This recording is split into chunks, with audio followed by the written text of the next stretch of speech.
हमारे चैनल को सब्सक्राइब करें और बेल आइकन दबाना ना भूलें। एकमी घाट में अधवारा समूह की नदियां अब जलस्तर धीरे धीरे नीचे आ रहा।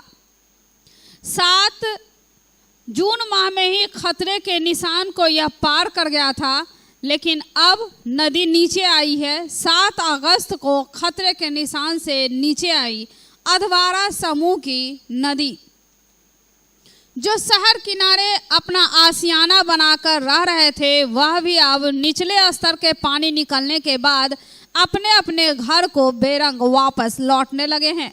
अब कहीं भी शहर के निचले इलाके में बाढ़ का खतरा नहीं है।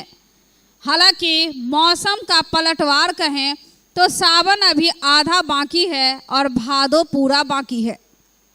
इस लिहाज से देखा जाए तो बाढ़ का खतरा मौसम के अनुसार टला नहीं है, लेकिन जून माह में जब बाढ़ खतरे के निशान से पार कर सकता है, नदियां खतरे के निशान से पार कर सकती है और सावन के शुरुआत में ही खतरे के निशान से नीचे जा सकती है, तो कुछ भी नहीं कहा जा सकता कि बाढ़ कभी भी आ सकती है।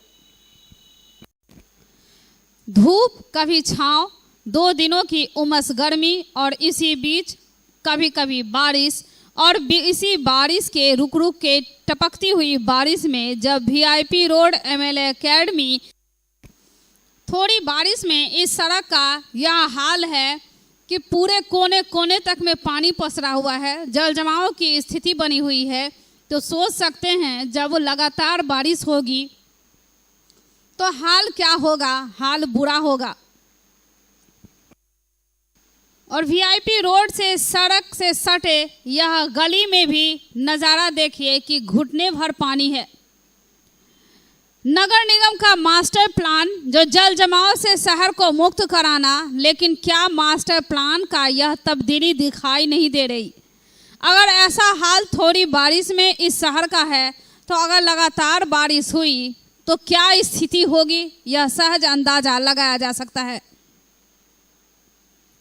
अभी तो सावन आधा बाकी है और भादो भी बाकी है, और उसी बीच अगर मौसम ने रफ्तार पकड़ा, अपना यू टर्न लिया, तो इसकी स्थिति से अंदाजा लगा सकते हैं कि यहाँ का हाल क्या होगा। इसी तरह से कई ऐसे शहर के वार्ड हैं जो थोड़ी सी बारिश में ही जलमग्न रह जाते हैं। हालांकि नगर निगम का यह मास्टर प्लान था कि सभी शहरों की मुख्य नाले की सफाई की जाए, जो जल जमाव के कारण लोग परेशान रहते हैं, इलाके के लोग आना जाना तक वहां मैसर नहीं होता है इस वजह से, लेकिन वह भी नाले की सफाई होते नहीं दिख रही और उसका यह खामियाजा भुगत रहे हैं राह चलते लोग जो सड़क से होकर रोजाना गुजरते हैं। बीमार नहीं रहा लाचार, हो रहा मुफ्त उपचार। हड्डी नस रोग से संबंधित गंभीर बीमारियों का मुफ्त में इलाज। इंतजार किसका, जाएं सर्राफ ऑर्थो एवं स्पाइन सेंटर और दर्ज कराएं प्रधानमंत्री जन आरोग्य योजना में अपना नाम। विश्व की सबसे बड़ी स्वास्थ्य सुविधाओं का उठाएं लाभ। आधुनिक ऑर्थोपेडिक सुविधा, ऑर्थोस्कोपी, स्पाइन सर्जरी, फ्रैक्चर का अत्याधुनिक इलाज। डॉक्टर एसएन सर्राफ, डॉक्टर अभिषेक सर्राफ, रीढ़ हड्डी और नस रोग विशेषज्ञ डॉक्टर प्रियंका बी सर्राफ, स्त्री और प्रसूति रोग विशेषज्ञ डीएमसीएच के सामने लहरियासराय। केंद्र सरकार द्वारा दरभंगा में एम्स निर्माण की घोषणा वर्ष 2015-16 के बजट सेशन में ही की गई थी और इस नए एम्स को 4 वर्ष में पूरे कर लेने की बात कही गई थी, लेकिन तकरीबन 5 साल बीत जाने के बाद भी एम्स निर्माण की बात दो निर्माण स्थल पर एक ईंट तक नहीं जोड़ा गया और न ही अब तक एम्स के शिलान्यास भी नहीं हुआ। यहाँ बताना जरूरी है कि नए एम्स का निर्माण दरभंगा मेडिकल कॉलेज कैंपस में बनना तय है और इसके लिए तकरीबन 200 एकड़ जमीन भी देने की स्वीकृति मिल गई है।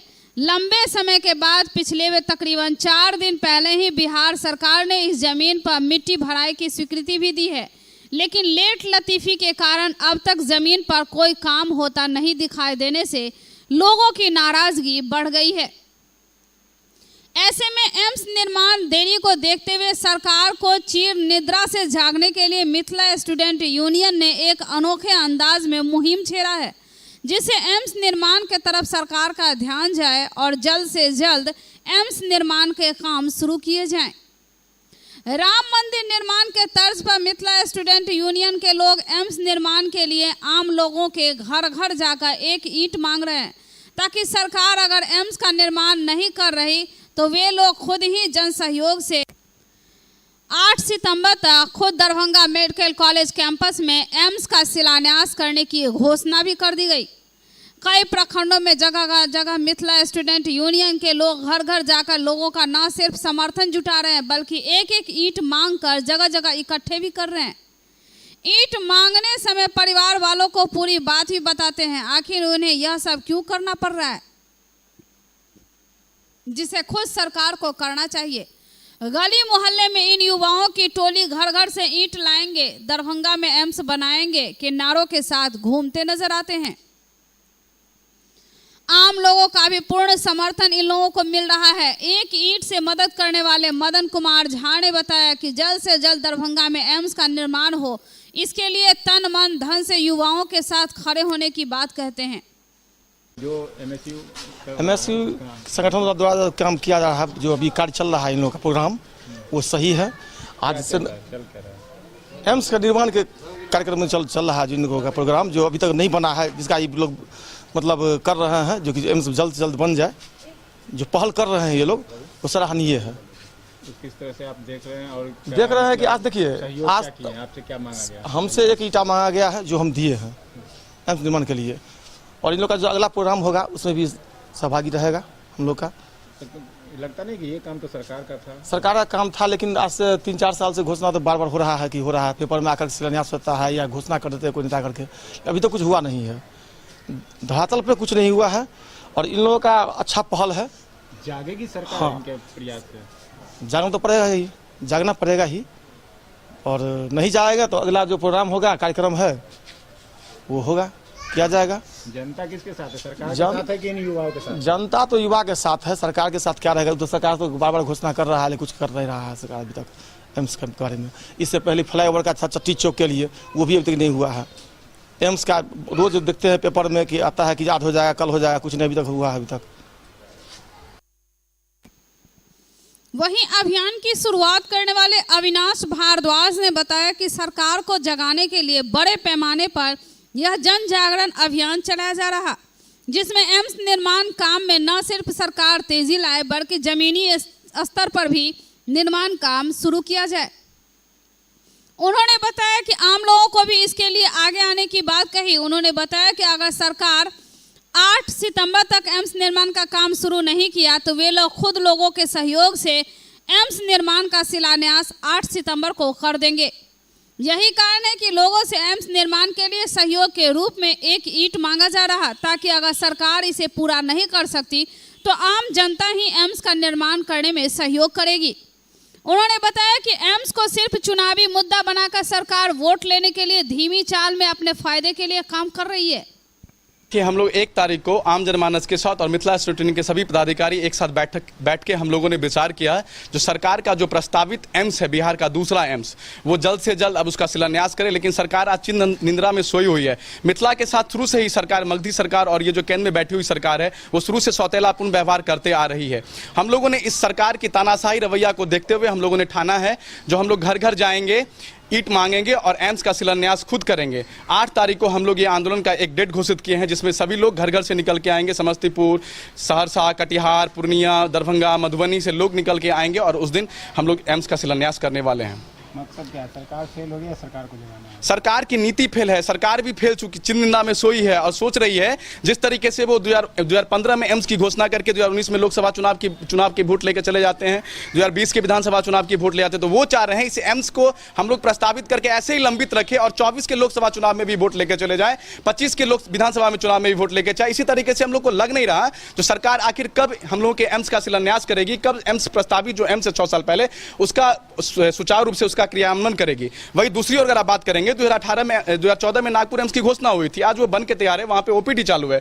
2017 में देवघर एम्स की घोषणा हुई थी, आज वहां पे क्लासेस चालू है। तो 6 साल पहले हम लोग का दरभंगा एम्स का जो प्रस्तावित सरकार ने किया था वो आज तक चालू क्यों नहीं है? ये सरकार हम मीडिया बंधुओं के माध्यम से केंद्र में बैठी हुई सरकार और मगधी शासन सरकार से पूछना चाहते हैं। मिल रहा है लोगों के पास, जा रहे हैं लोग, पूर्ण तरीके से सहयोग मिला है। आप देख रहे होंगे जिस घर में हम लोग जाते हैं वो सभी लोग तन मन धन सभी के साथ हैं और सभी लोग बता भी रहे हैं, आश्वासन भी दे रहे हैं जो हम लोग 8 तारीख को आपके साथ आएंगे और जो सरकार जो सोई हुई है उसको जगाने का काम करेंगे।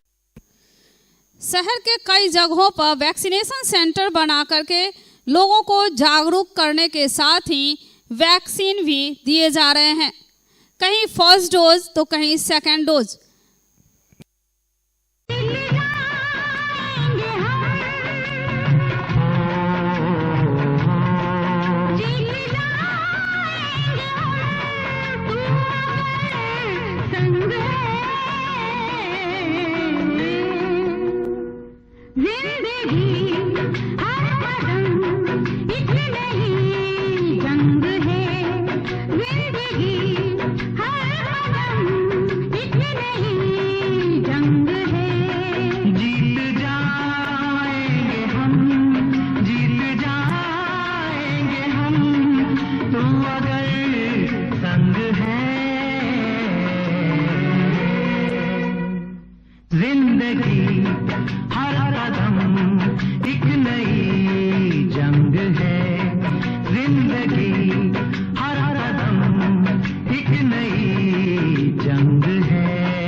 लायंस क्लब दरभंगा टाउन की ओर से ब्लड डोनेशन का आयोजन किया गया प्रसाद पॉलीक्लिनिक में, जिसमें 65 लोगों ने अपना ब्लड दान किया। दरभंगा चिकित्सा कॉलेज एवं अस्पताल के सहयोग से यह कार्यक्रम आयोजित किया गया था। क्लब द्वारा यह दूसरी बार ब्लड डोनेशन कैंप लगाया गया है। क्लब के अध्यक्ष लायंस SM माइकल, पवन कुमार सुरेखा, सचिव अभिषेक चौधरी, उपाध्यक्ष राजेश बोहरा, कोषाध्यक्ष ओम सर्राफ, सह सचिव विशाल पंसारी, अजय कुमार पौदार, वंदना बोहरा, कुणाल कुमार, डॉक्टर उत्सव राज, जागृति केडिया, शरद कुमार, मोहन केडिया, ललिता पौदार, विनीता सर्राफ एवं अन्य सदस्य उपस्थित थे। कोरोना के समय में जिन लोगों ने बहुत ही मेहनत कर कोरोना पीड़ित लोगों के किसी न किसी रूप में बहुत सेवा का काम किया, ऐसे 5 कोरोना वॉरियर्स को लायंस क्लब दरभंगा टाउन की ओर से सम्मानित किया गया, जिनमें उत्सव राज, जिन्होंने कोरोना के पीड़ित रोगी की मुफ्त इलाज किया एवं सलाह देते रहे। डॉक्टर रितेश कमल, जो JJM अस्पताल में फेफड़े के डॉक्टर हैं, इन्होंने कोरोना काल में रोगियों की बहुत सेवा की। विक्रांत कुमार, जिन्होंने अपने CT स्कैन और अल्ट्रासाउंड क्लब द्वारा भेजे रोगियों को बहुत ही रियायती दर पर CT स्कैन और अल्ट्रासाउंड किया। गुप्ता एयर प्रोडक्ट्स के दीपक एवं हर्ष गुप्ता ने अपने गैस उद्योग के माध्यम से ऑक्सीजन गैस सिलेंडर की आपूर्ति दिन रात मेहनत करते रहे। अभिषेक बुबना, जिन्होंने बिहार प्रादेशिक मारवाड़ी सम्मेलन की तरफ से 22 ऑक्सीजन गैस सिलेंडर के माध्यम से आवश्यक लोगों को सुचारू रूप से ऑक्सीजन गैस की आपूर्ति की। तो Lions club of Darbhanga town के तत्वाधान में आज प्रसाद पॉलीक्लिनिक बंगलागढ़ स्थित हॉस्पिटल में, मल्टी स्पेशलिटी हॉस्पिटल में DMCH के सहयोग से एक ब्लड डोनेशन कैंप का आयोजन किया गया है, जिसमें हम लोगों ने लगभग 50 से 60 लोगों की सूची प्राप्त हुई है, जो लोग सदस्य भी हैं इस क्लब के और गैर सदस्य भी अपना ब्लड डोनेट कर रहे हैं। तो हमें उम्मीद है कि शाम तक हम लोग 60 यूनिट ब्लड दे पाएंगे, जो कि ज़रूरतमंदों को DMCH द्वारा प्राप्त हो पाएगा। ये सम्मानित कर रहे हैं ये कोरोना वॉरियर्स को, तो इसमें 5 आदमी को हम लोग सम्मानित कर रहे हैं। एक है मिस्टर दीपक गुप्ता एंड दूसरे जो है हर्ष गुप्ता। ये गुप्ता एयर प्रोडक्ट्स का ये लोग ओनर है। उन लोग ऑक्सीजन बहुत सप्लाई किया है, बहुत लोगों को सप्लाई किया कोरोना का टाइम में, उनको सम्मानित किया जाएगा। और डॉक्टर रितेश कमल JM हॉस्पिटल का ये ओनर है, उनको सम्मानित किया जाएगा। तो उनके द्वारा भी कोरोना का टाइम में बहुत मदद हुआ है लोग पब्लिक लिए। और एक मिस्टर विक्रांत, ये दरभंगा इमेजिंग सेंटर का ये मालिक है, इन्होंने भी बहुत गरीब लोगों को कोरोना टाइम में मदद की है। और एक अभिषेक बुमना मारवाड़ी सम्मेलन का है, इनका द्वारा भी कुछ का कार्यक्रम हुआ, मैंने सर्विस हुआ है, उनका भी आज सम्मानित करेंगे।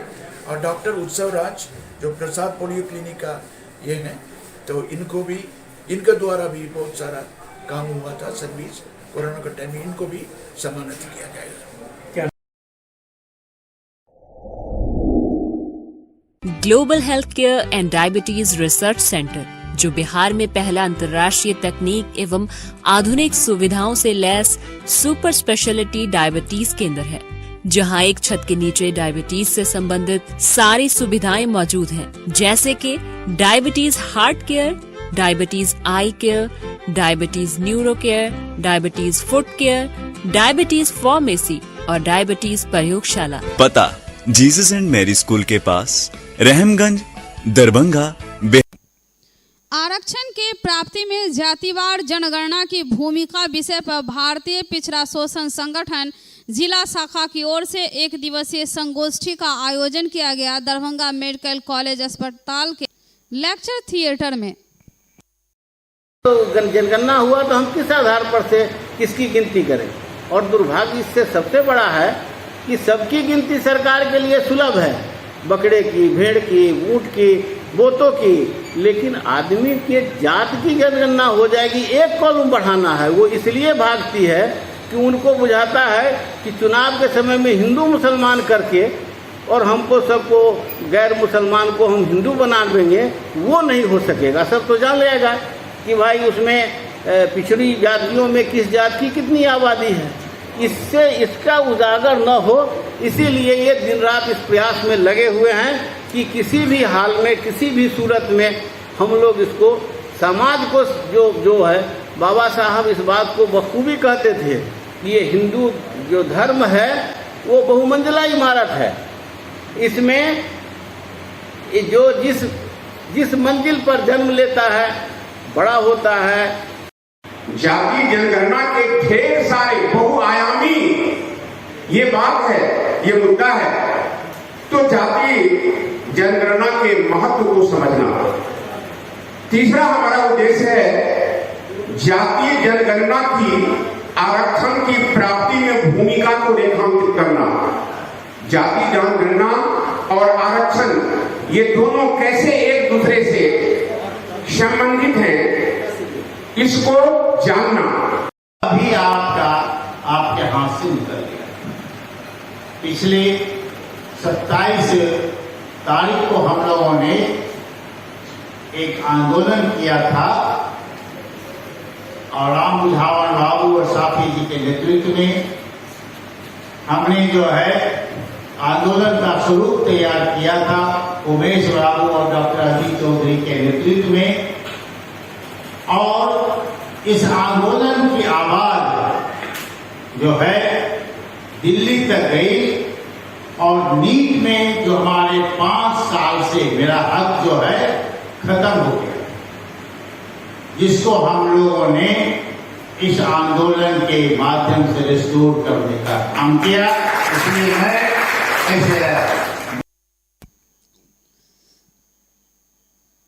बिहार प्रदेश अध्यक्ष डॉक्टर मदन मोहन झा का कुशेश्वर स्थान में भव्य स्वागत किया गया। निवर्तमान जिला अध्यक्ष व बिहार अमीन संघ के प्रदेश अध्यक्ष त्रिभुवन कुमार ने कहा कि डॉक्टर मदन मोहन झा उनके गुरुदेव रह चुके हैं। जन्मभूमि कुशेश्वर स्थान आए तो उनका सम्मान किया गया। दरभंगा समस्तीपुर का बॉर्डर चिगरी टीठर चौक पर एक हॉस्पिटल निर्माण। दरभंगा समस्तीपुर बॉर्डर के टीठर चौक पर एक मुख्य द्वार बनाने की मांग को लेकर मांग पत्र भी उन्हें सौंपा गया। इस मौके पर मौजूद थे प्रभारी सोहेब, रूपेश कुमार, रोशन पोदार, उगन पोदार, जोशी पोदार, मूर्ति यादव, सुजीत पोदार, अनिल पोदार, मंजूरी अंसारी, धीरज कुमार पोदार, खुशबुद्दीन अंसारी, मुकेश ठाकुर, लालटून यादव, बिरजू माझी, अविनाश कुमार, आजाद, रणधीर कुमार, पवन यादव, सुमन, कालीचरण, अंकित, अंकुश, सुधांशु, प्रिंस। आज बिहार प्रदेश कांग्रेस कमेटी के अध्यक्ष आदरणीय डॉक्टर मदन मोहन झा जी सर का कुशेश्वर स्थान में NSUI के साथियों ने भव्य स्वागत किया। साथ ही कुशेश्वर स्थान विधानसभा अंतर्गत विभिन्न समस्याओं को लेकर NSUI के साथियों ने मांग पत्र सौंपा। भाकपा माले जिला स्थायी समिति सदस्य सह सदर मणिगाछी एरिया सचिव अशोक पासवान त्रिवेणी प्रसाद यादव, मजदूर नेता डोमू राम ने शिवशंकर प्रसाद सहनी ने संयुक्त रूप से बयान जारी कर कहा कि सदर थाने के अंतर्गत लगातार दलित महादलित समाज के कमजोर लोगों की हत्या की निंदा करते हुए कहा, सुशासन बाबू की पुलिस समाज के कमजोर लोगों की सुरक्षा देने में विफल है। सदर थाना के खुटवाड़ा रोड में 2 नौजवान होनहार नौजवान गुड्डू राम, विपुल राम, राम बेरई में सुधीर महतो परसों काकर घाटी नदी में एक अज्ञात नौजवान का शव मिला, इसका जीता जागता उदाहरण है। पार्टी नेता अशोक पासवान ने कहा कि वर्तमान पुलिसिंग व्यवस्था पूरी तरह से नकारा साबित हो गई है। अपराधी भी पुलिस का भय समाप्त हो गया है। तत्काल सभी आरोपी को गिरफ्तार करने की मांग लेकर पुलिस कप्तान से उन्होंने की है। अखिल भारतीय नौजवान संघ के द्वारा CPI में प्रेस वार्ता का आयोजन किया गया। प्रदेश उपाध्यक्ष राजू मिश्रा ने कहा कि प्रथम नौजवान संगठन AIYFF का राज्य स्तरीय प्रशिक्षण शिविर 11 से 13 अगस्त को लहरियासराय NP मिश्रा चौक स्थित माध्यमिक शिक्षक भवन में आयोजित की गई है। इस प्रशिक्षण शिविर में पूरे राज्य भर से लगभग 100 नौजवान संघ के प्रतिनिधि शामिल होंगे। मौके पर AIYF के संगठन के जिला संयोजक आनंद मोहन झा ने कहा कि इस प्रशिक्षण शिविर में जिला और प्रदेश भर के नौजवानों को प्रशिक्षित करने हेतु मार्क्सवादी चिंतक अनिल राजिम बारे, राम बाबू कुमार, CPI के वरिष्ठ नेता अजय कुमार सिंह, प्रमोद प्रभाकर और सामाजिक कार्यकर्ता अशोक कुमार सिन्हा प्रशिक्षित करेंगे। ऑल इंडिया यूथ फेडरेशन का AIYF का राज्य स्तरीय प्रशिक्षण शिविर कार्यकर्ताओं का दरभंगा में आयोजित है, जो दिनांक 11, 12, 13 को माध्यमिक शिक्षक संघ भवन लहरियासराय NP मिश्रा चौक पर आयोजित की जाएंगी, जिसमें हमारे ऑल इंडिया यूथ फेडरेशन के AIYF के राष्ट्रीय महासचिव R तिरुमुलई, पूर्व विधायक राम नरेश पांडे और शिक्षक के रूप में राम बाबू कुमार के लिए गर्व की बात है कि यहाँ देश का प्रथम नौजवान संगठन AIYF का राज्य स्तरीय प्रशिक्षण शिविर आयोजित किया गया है। यह प्रशिक्षण शिविर 11 से 13 अगस्त तक चलेगी। 11 को 11 बजे दिन में इसका उद्घाटन होगा और लगातार वामपंथी जनवादी चिंतक जो हैं, जो मार्क्सवादी चिंतक हैं, लेनिनवादी चिंतक हैं, वो तमाम लोग यहाँ आके पूरे प्रदेश भर से जो प्रतिनिधि आएंगे नौजवानों का, उसको प्रशिक्षित करके इस देश के अंदर बेरोजगारी जैसे मुद्दे पर लोगों को लामबंद करने का काम करेगा AIYF।